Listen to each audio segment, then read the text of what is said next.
జయము జయము దుష్యంత మహారాజుల గారికి జయము జయము. ఓ దుష్యంత మహారాజా, మిమ్మల్ని కలవడానికి కన్వ మహర్షి ఆశ్రమం నుంచి కొంతమంది మునులు వచ్చారు. సరే, ప్రవేశపెట్టండి. దుష్యంత మహారాజు వారికి మా ప్రణామములు. ఓ దుష్యంత మహారాజా, నీవు కన్వ మహర్షి ఆశ్రమానికి వచ్చినప్పుడు శకుంతలను గాంధర్వ వివాహం చేసుకున్నారు కదా, మీకు గుర్తు ఉన్నరా? మీరు ఎవరు? వివాహమే కాలేదు.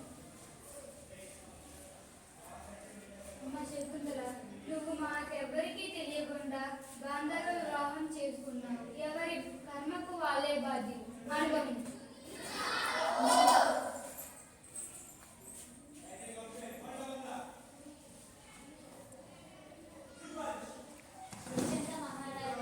దుష్యంత మహారాజా కర్మ మహాముని ఆశ్రమంలో నన్ను గాంధర్వ వివాహం చేసుకున్నారు కదా, గుర్తుందా? మీరు ఎందుకు అసత్యం పట్టుకున్నారు? ఎప్పుడు సత్యాన్ని పలకండి. 100 చెదురు బావుల కంటే ఒక దిగుడు బావు మేలు. అలాంటి 100 దిగుడు బావుల కంటే ఒక యజ్ఞం మంచిది. అలాంటి 100 యజ్ఞాల కంటే ఒక కుమారుడు మేలు. అలాంటి 100 కుమారుల కంటే ఒక సత్యం మంచిది.